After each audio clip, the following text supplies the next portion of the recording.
You're listening to the Ballet Piano Podcast, lifting the lid on dance accompaniment.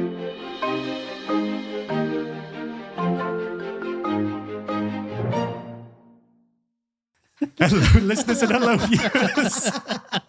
Sorry, listeners. I was just asking Matt if I was easy time today. I was asking Matt if I was hosting this episode, and it turns out I am. Hello, listeners and viewers, and everybody else. Welcome back to this episode of the Ballet Piano Podcast. Today, we are going to be talking about a very specific area of ballet, which is point work and playing for point work and setting point work exercises.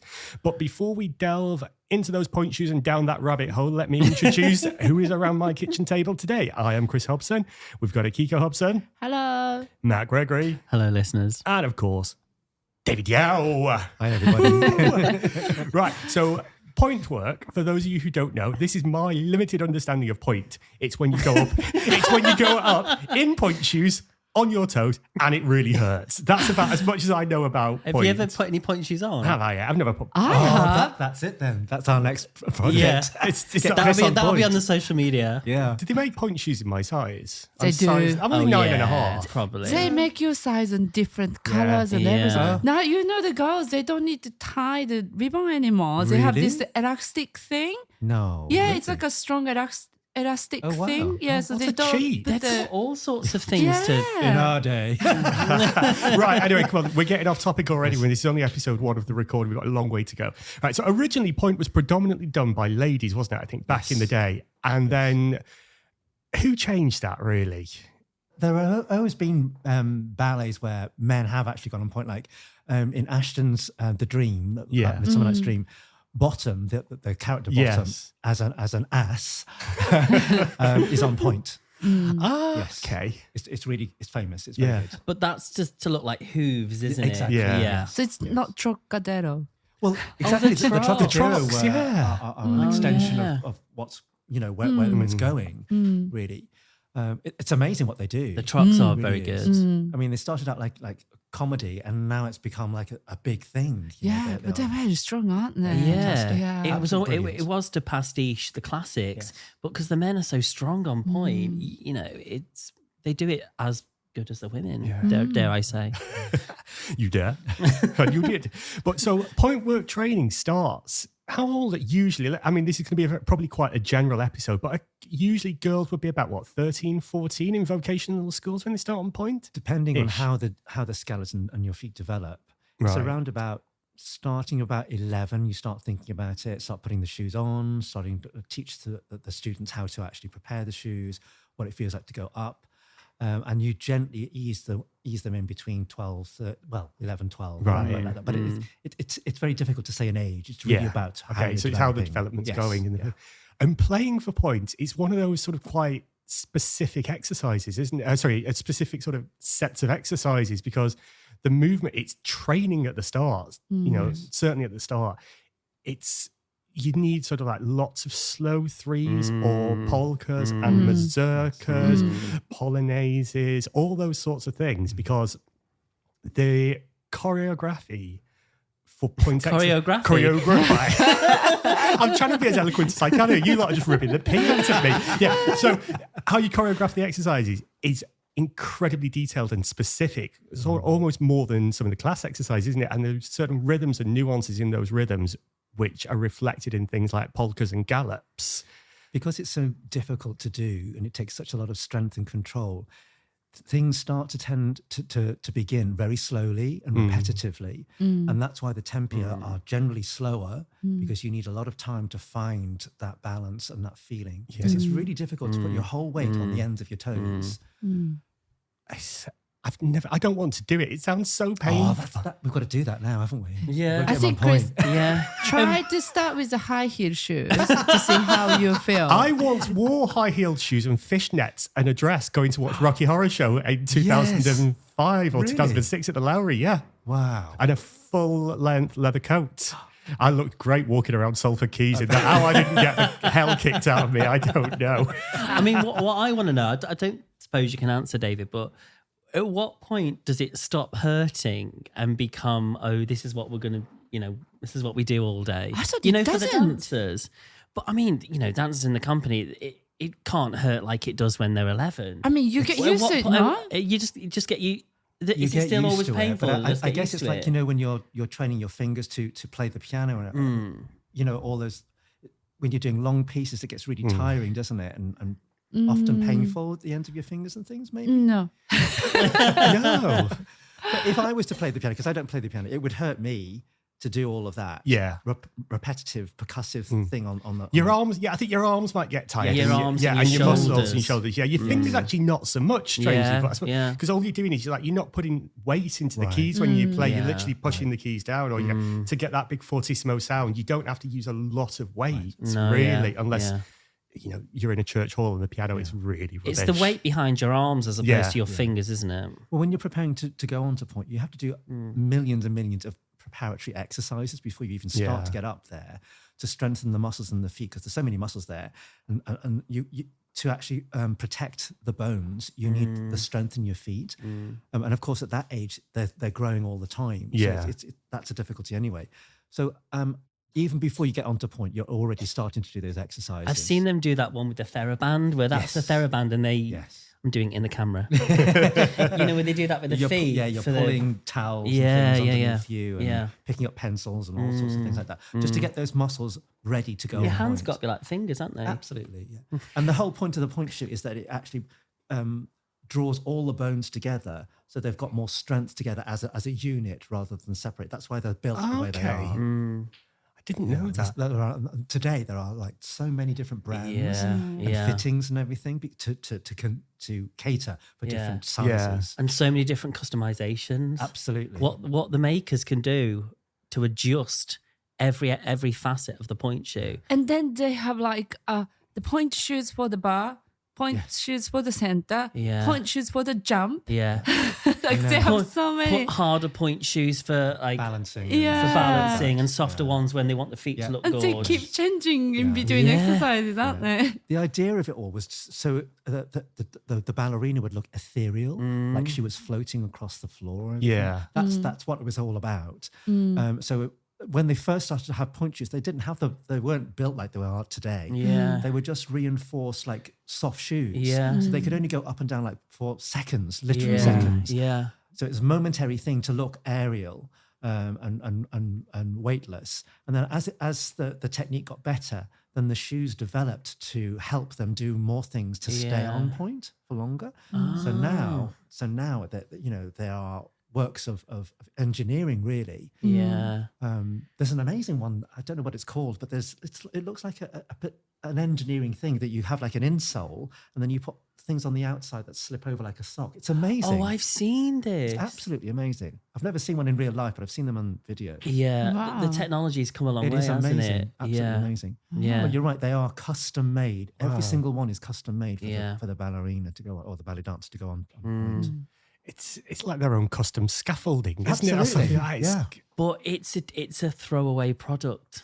Yes. They've got a shelf life, haven't they? And they've got Very short they've got a window where they are Yes. the Optimum. optimum window of where before they're knackered. So the preparation, you should, did you ask Anita and Petal? You should have asked them how they prepare Pointe Oh, shoes and yes. things. Matt, you ask her next week when you're working with her. You can report back.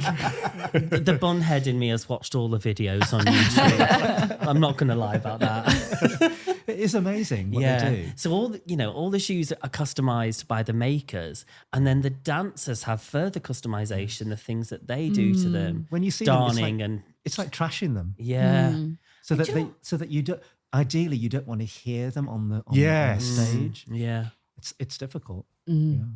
How do you get around that noise? Because I know when I've heard dancers say at the start, we put the Pointe shoes on, their new Pointe shoes, and it literally sounds like a herd of baby elephants. Because all you can hear is just a stampede. Yeah. It's like the scene from Lion King. There's a stampede I mean, coming even towards you. yesterday we watched the Agony and Ecstasy, and then these 60 swans jumping. Yeah. I mean, even if they try to be quiet, it's so many of hard. them. Yeah. But how do dancers bash the shoe to take the hardness out? When the shoe is made, it's like Hessian and glue, layers of Hessian and glue repeatedly. So when it comes to you, they sound really, really like bricks. Yeah. Yeah. What you have to do is you have to slightly break down all of that glue and everything, so it becomes slightly more manageable. Okay. So that it's not going to like hit the ground like a ton of bricks. Yeah. But it's still hard enough to support yes. them. So as you said, it has the point shoe has a very short life because you're breaking them down just to the point where they're just right, so they don't sound too hard.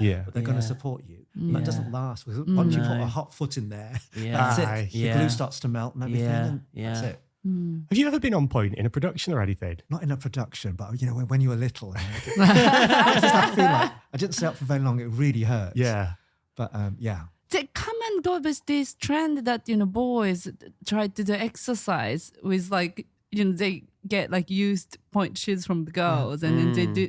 I see boys doing some exercises on the side because today, technique is so high all round for men and women that it's really good for guys if they want to develop their footwork to go up into point shoes because it really makes you work your feet harder.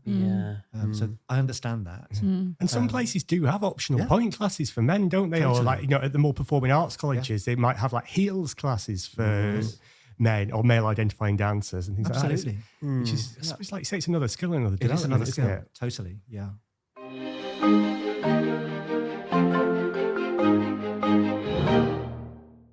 So Akiko's referenced in the past, there's certain steps that take more time than others. And if you're a slightly inexperienced teacher, sometimes you might over-choreograph point exercises, which can then be slightly difficult and tricky to play for. And it can trip up even some of the more experienced pianists because what you're hearing and you're thinking about music-wise and tempo-wise, when you actually see it in action, obviously, as we've referenced hundreds of times, I'm not a dancer and I have never been a dancer. So Go away. You wouldn't know. Look at this body beautiful on YouTube. So I don't always know exactly how much time things take. Whereas Matt, you've probably got a better insight into that because you've had but not about point work. But steps can be sort of almost choreographed in exercises with point. I've found, and musically, you've got to be incredibly adaptable sometimes in point classes, sort of pulling your tempos around and speeding up and slowing down sometimes to accommodate what the teacher's asking for these effectively training exercises on point, aren't they? And sometimes point classes can be an hour long and they can feel like 4 hours because it's incredibly slow sometimes.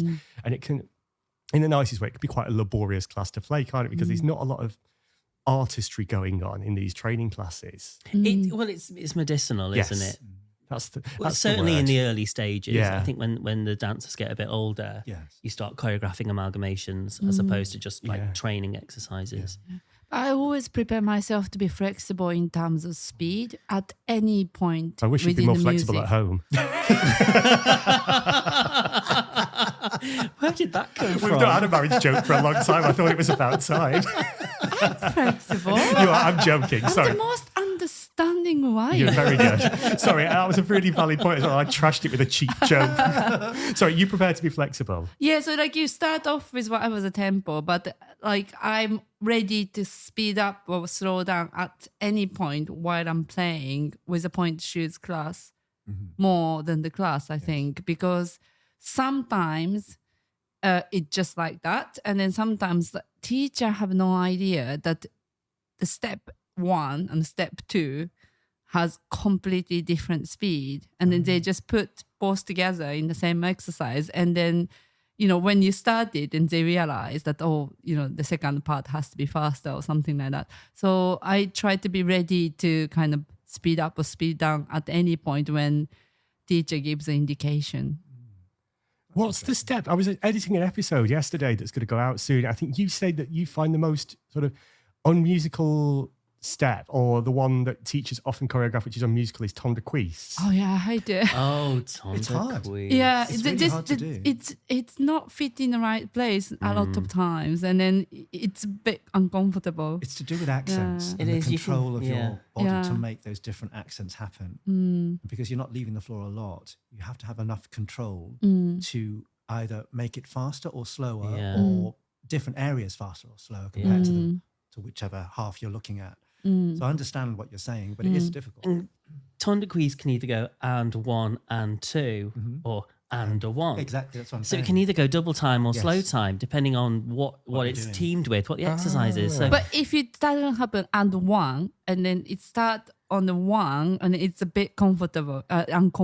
Yeah. Yeah, it's just how it's from what's before. Because it's like a step that almost crosses our beat. Exactly. Yeah. Yes. It's got a bit That's before the a beat and a bit interest. after So it's the very beat. difficult to fit in Yeah. musically, I think. Yeah.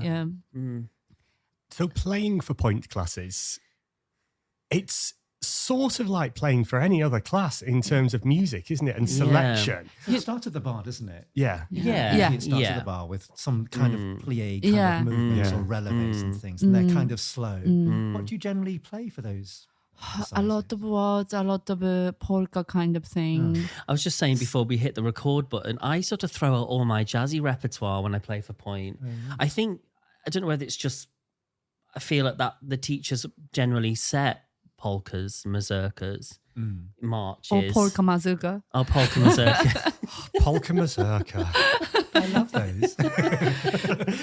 A Spanish waltz, please. Oh my gosh. You know what? For Pointe shoes, with my experience, get ready at least one lilac fairy variation kind of waltz. Uh-huh. They always have at least one exercise. Like a lot of teacher mark with lilac fairy variation music and that sort of, kind of Drawn out, isn't it? yeah, that sort of waltz. Yeah. And it always have at least one in the Pointe class. So if you have few options of lilac fairy variation, And I've said Good it tip. before and I'll say it again.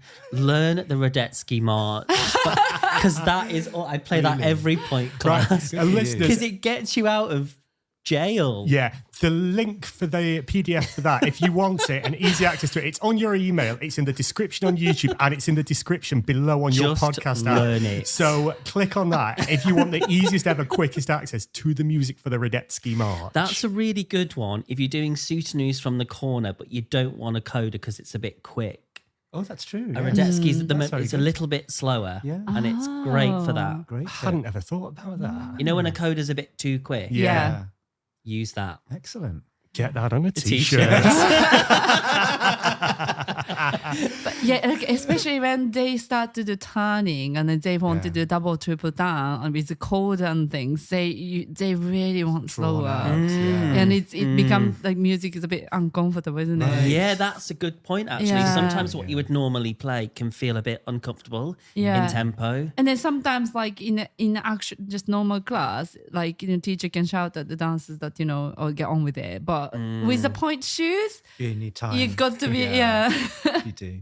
Yeah. Oh, teachers shouting, that's what back in the day, isn't it? Sorry, they don't shout No, anymore. it's like Raise our voice. but nobody throws chairs around the studios anymore, do they? No, not that I know of. That's not allowed. That's well not allowed anymore.